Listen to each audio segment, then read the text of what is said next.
Alors oui, effectivement, ce soir, c'était la première fois que je montrais le film à des gens que je ne connaissais pas du tout.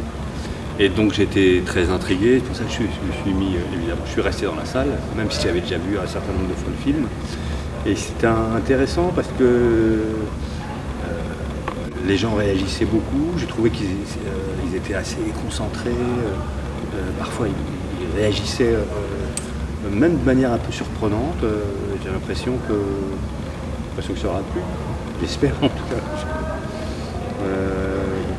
Après, ce qui était intéressant, c'était les échanges avec le public à l'issue de la projection, les questions. J'ai l'impression que les gens étaient assez touchés. Puis ils sont restés presque la salle tout entière pendant 3/4 d'heure à discuter. C'était chouette. Dans le fond, mon époque et puis les jeunes d'aujourd'hui, voilà, c'est des ados. Là, en l'occurrence, il y a pas mal des ados livrés à eux-mêmes, puisqu'il y en a beaucoup qui... Il y a les bourgeois d'une part, et puis les jeunes de foyer, les bourgeois entre guillemets, et les jeunes de foyer d'autre part. Les jeunes de foyer, c'est ceux qu'on suit le plus dans le film. Ce qui change, c'est un peu par rapport à mon époque, c'est les conditions d'accueil qui sont plus dures aujourd'hui. Le fait qu'aujourd'hui c'est mixte, à mon époque c'était pas mixte, donc ça change la donne sur les rapports entre garçons et filles au sein de la structure. Donc c'est-à-dire qu'il peut y avoir des fois des rapprochements qui peuvent être fâcheux. Là dans le film il y a une fille qui tombe enceinte, voilà, ça arrive souvent. Ça. Et puis